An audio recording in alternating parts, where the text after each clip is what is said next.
Wassail, beautiful people. So, Storm Kieran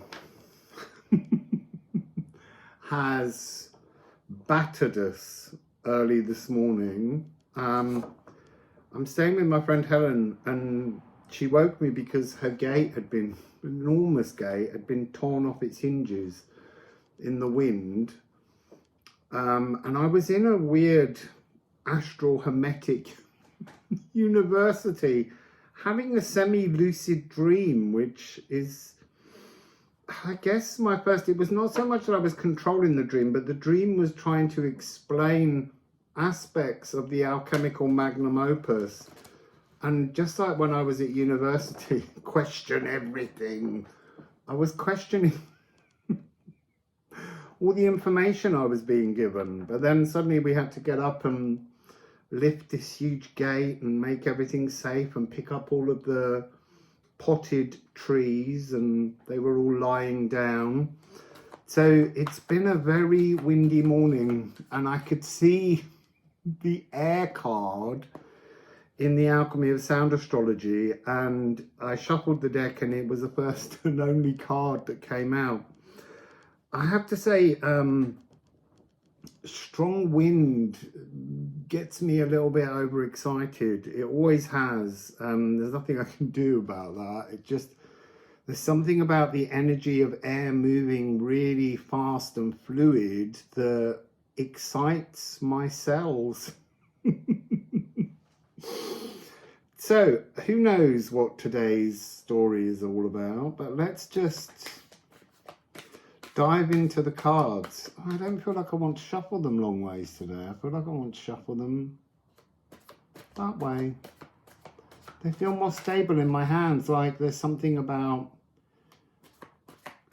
controlling the frequencies. Also been hearing that Barry Manilow song, I write the songs that make the whole world sing. And that is an energy in this deck, writing your own songs. I'm not singing the next song because I don't like it.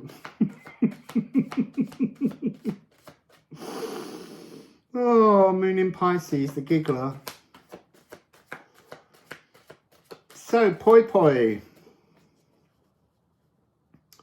what would you like to share with the beautiful people out there?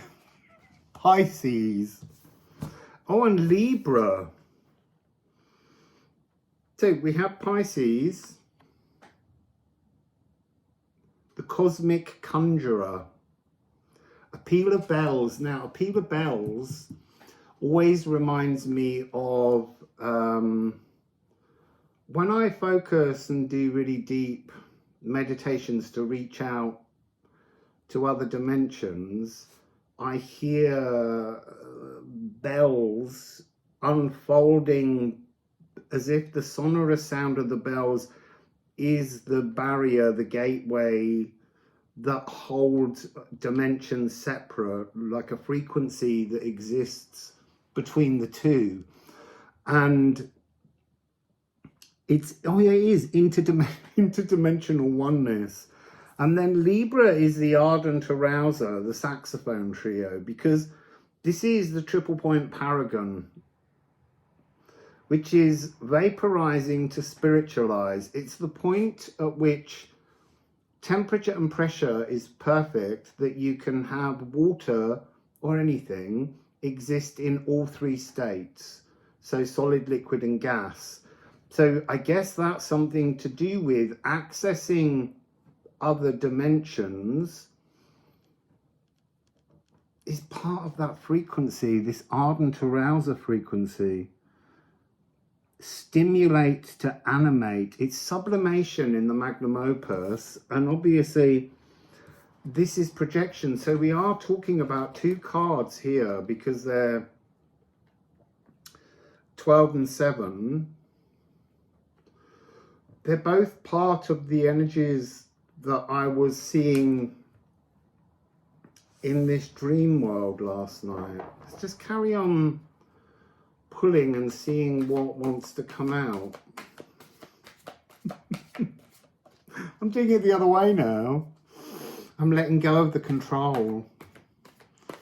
Letting the cards be more fluid. Letting the cards be at their own triple point paragon. I have to say, you know, this deck and this deck now, they're so magical. I really wish I could let you all have this deck to share. Eve got hers this morning, which was a day ahead, and it was so beautiful to see the small video that she posted, because there's so much magic within these decks that it just seems to materialize in the real world around us all. Because Kathy already has her, so that now we can all work on getting the deck ready for its third incarnation, Saturn. Sorry. Saturn is the divine masculine. And that came through a little yesterday. I think it was yesterday. So Saturn is Capricorn and Aquarius. There's something within this energy talking about, Saturn's one of the only planetary bodies from the original 7 classical planets that could be seen with the naked eye back in the day when we didn't have electric streetlights, that are next door to each other. And there's something about that, again, this is something to do with the veil and the ability to see through into other dimensions. So this is primordial drumming, very early frequency. It's also the lower heart, which links us to the notion of how we love the world around us. And look, we most of the time don't, because we're so full of the desire to move to another dimension or back to some place where we feel comforted and safe. And yet the cards are talking about opening the option to travel. Is it astral travel, or is it just an awakening to the dimensional awareness that you get when you're working with your other frequencies? I'm trying to avoid this higher because it's always so snobby. So what else do we have here? We'll go deeper into these cards in a minute. I just want to get, apparently a Liffruma is waiting to come after Saturn. Let's just give him a rifle. Recognize in the split, recognize the intentions of how you walk your day.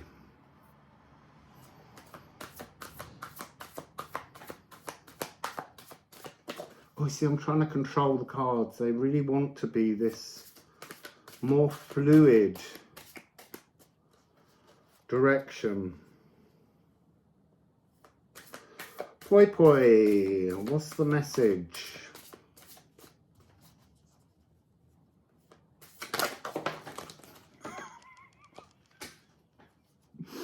What's the scattering? There's something really, all of the cards have knocked all the other cards away and apart. I have 2 face up, Needle and Kelk. So there's something here about this energy of, Needle is to pass through a personal portal of healing, to mend something, it's to heal without any traces of the wound, and to anchor that new version of you in. But there's something about this interdimensional energy. So let me look at what this other big pile of cards is talking about.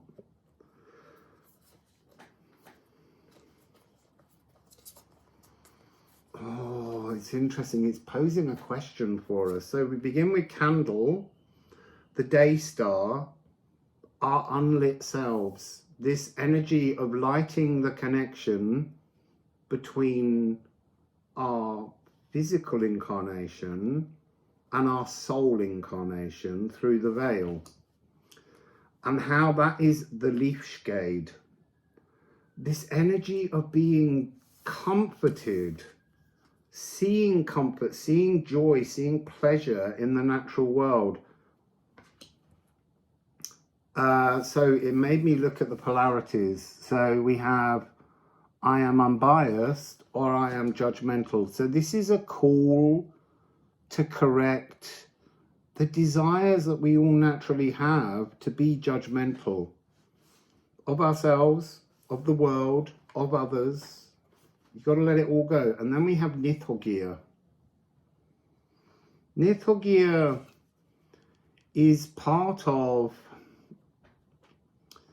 a physical representation in our world when we're in the labyrinth of poi poi. So it's like there is a test because we have Gifu. Gifu is this wonderful energy again of stitching. So threading ourselves, threading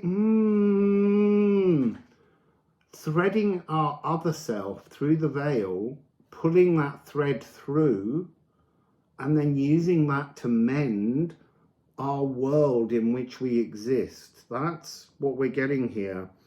There's also, because it begins with sacred Saxon cross stitch, cast to make the purging and passing of that line into this time.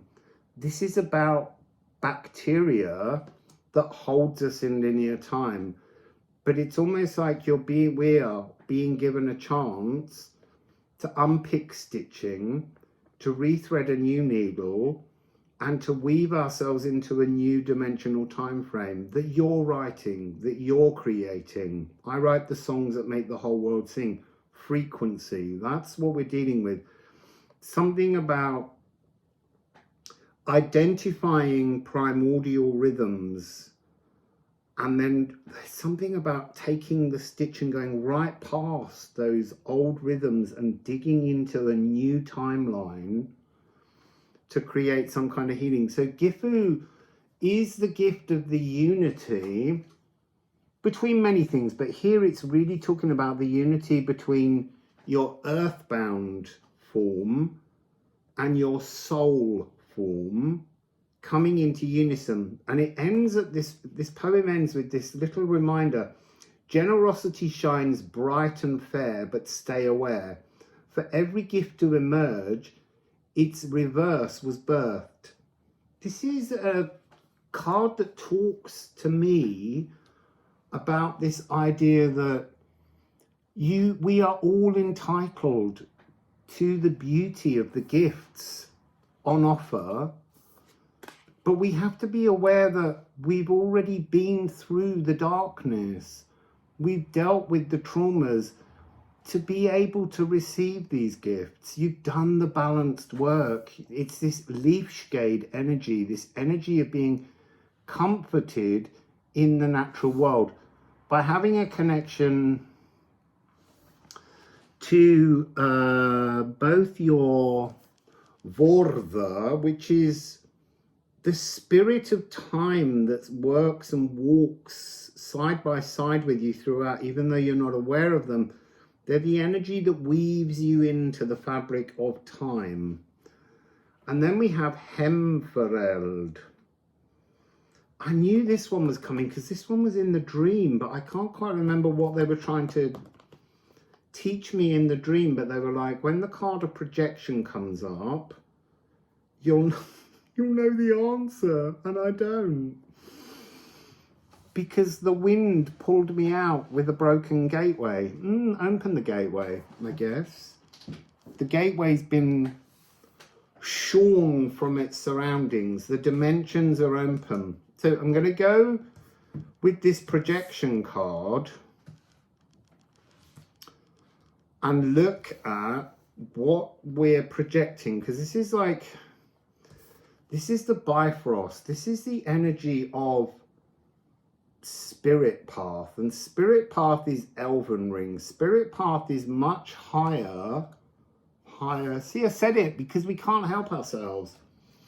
It is a higher dimensional frequency that's higher than the soul path. We do the soul path first, but as we create the soul path, as we begin to write our own healed stories, of a better life. So that's that triple point paragon. It's asking us to be aware of all parts of the journey. This is, sorry, this is the last stage of the magnum opus. This is the energy of projection. So this is shining an inner abundance into the world. I'm not saying any of this is an easy task. We will always, as we walk with good intentions, stumble and trip. But I think it's giving us the option to see that there is something much further up. I don't want a mass density, Taurus. It is part 2 of the magnum opus. Wow! This is congelation, to chill down. You need, so you need to be able to chill down, pull in a mass density, feel lighter though. I am light, loving, kindness itself. It's really asking us to focus on the stages of the astrological magnum opus to connect in, to write our songs, to feel that we are in a harmonious comfort and harmonious comfort in order to move forwards into a better life. I love a better life. It's a beautiful thing. So this projection, what's the truth of this projection?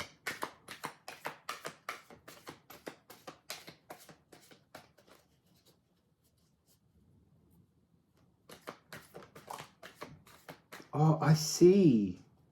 Okay, before I look at that card, in alchemy, you have the 3 primes. So you want something mutable first. Mutable water, mutable psychic energy. So you open space, you open polarities, and then you receive a cardinal download. From Poi Poi, from Nithilgear, these dragon energies. And then you have to fix them in. So there's an energy available today that's working on the complete triad. Opening a pathway to empowerment, to growth. Receiving downloads of something that you can work with philosophically, and then congealing it, freezing it down, chilling it down, so that you can bring it into your world. So that this projection, ooh, look, it's Mars. Yesterday we had the crocus of Mars. That was yesterday. So this is the war with one, the battle in ourselves, inner martial drumming, primordial drumming. It's like there's a rhythm that holds us, a frequency, a pattern that holds us in the stagnant labyrinth. This is a chance to step past, to stitch past that energy and tune in, let the bells unfold around you so that you can hear something new. This is energy as passion. This is something to start driving new ambitions within you. I would say driven ambition, the driven ambition that you really need to work with is the notion of being healed and writing your song as you move forwards.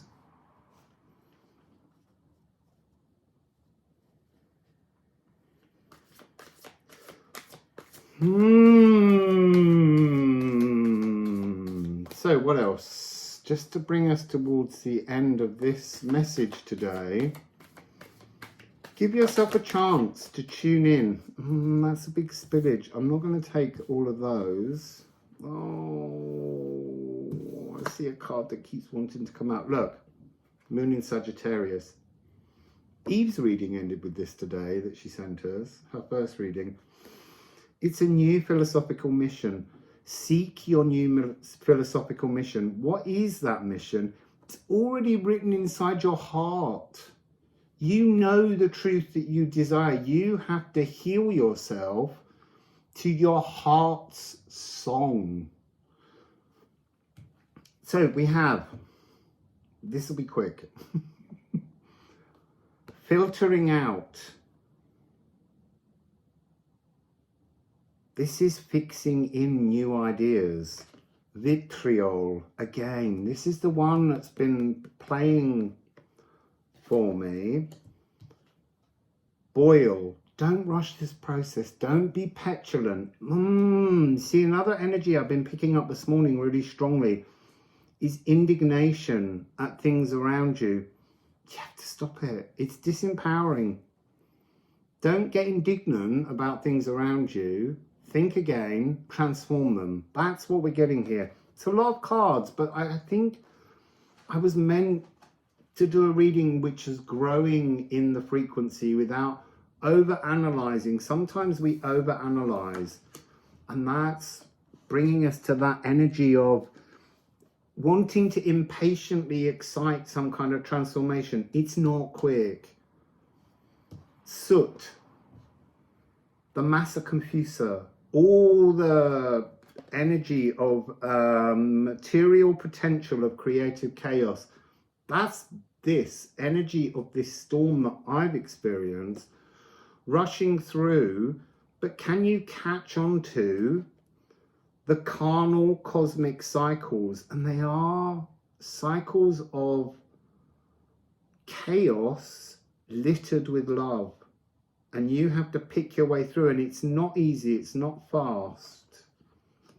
They're showing me an old game show where it ended with these people in a perspex cage that was solid, and then they would throw up all of this sort of monetary confetti. Within it, you had to catch the golden tickets.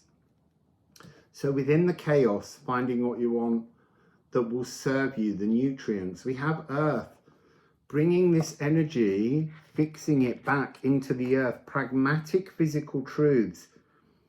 You see, that's interesting. This is after the applause. It's almost like if you push to rush something, the applause stops. Whereas this is basking in applause. So you've got to keep basking in an applause for yourself. I'm being drawn to 292. This divine desire to connect with your other self is key to this process. And we have Jupiter, Saturn and Jupiter conjunctions. This is talking about big transformative changes. This is talking about the great mutation that began in 2020 on the 21st of the 12th, 2020. Hang on a minute.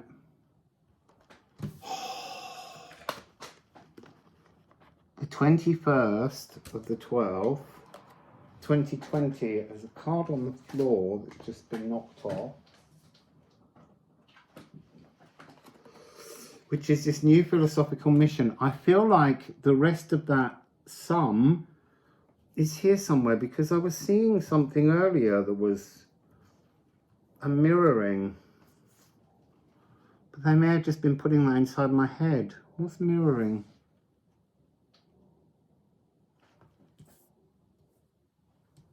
Oh, we've got 7777. That's what they're asking me to do, is to notice the opportune numbers. Project balance to reach balance. You can't reach if you don't believe you can reach. You have to know this energy is here. This is the radio signal of love that's wanting your other self to be drawn in. There's something else apparently that I'm not seeing.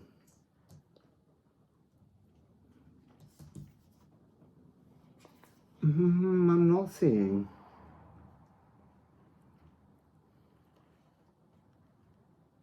Oh. See, it's a search. You've really got to search for these truths. So, as I said earlier,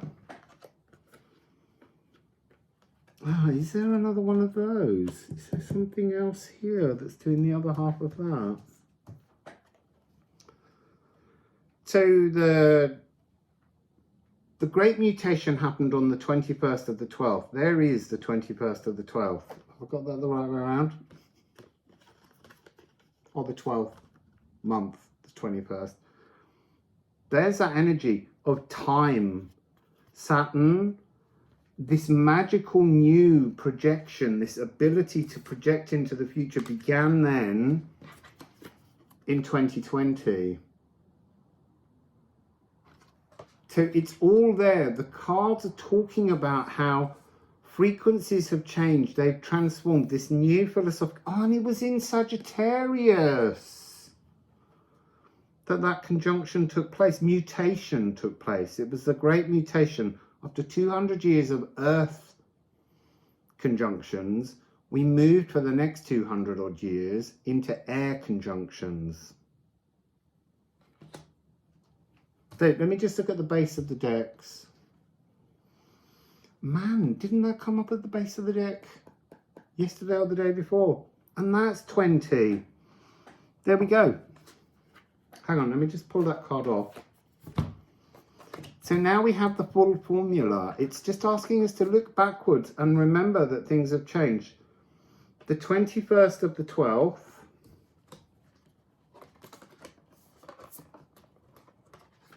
(2020). It's all here. It's all trying to remind us of transformations that are possible, pulling energy back into ourselves to reform ourselves. That global murmuration of starlings. You need to find your individual starling in that Gaderung energy that we had. And remembering, it's all coming back. And then we have purify, cardinal earth. Earth, bringing your other self in here, shining from within you, here, in the physical world. That's the message for today. See, look, I managed to do a quicker one today. It's all that wind going through me. We're only on 27, 28 minutes. So that's a very scattered message. But that's, and scattering of seeds, all of those opportunities flowing around us. We can look and we can go, oh, it's so chaotic. There's something in this energy that wants to say, chaos is beautiful, because chaos offers opportunity to grow. So embrace the chaos that you create around you. It's, there's something about when you're moving through these alchemical dimensions, more and more chaos gets stirred up because you're able to reach ever deeper into the realms of opportunity. So that's a beautiful message. The realms of opportunity are here to comfort you. Chaos is not a problem. Chaos is an opportunity to transform. Don't be patient. Go inside yourself. Visit your inner realms, and they are realms. There's more than one inside you that you can have access to if only you believe you have the access. You do. We all do. But we're always being told that you can't have certain things. You can have anything. But you have to believe, and you have to work with spirit, with your soul, and with yourself. Work with yourself to empower yourself to write your songs moving forwards. So, beautiful, beautiful people, wassail.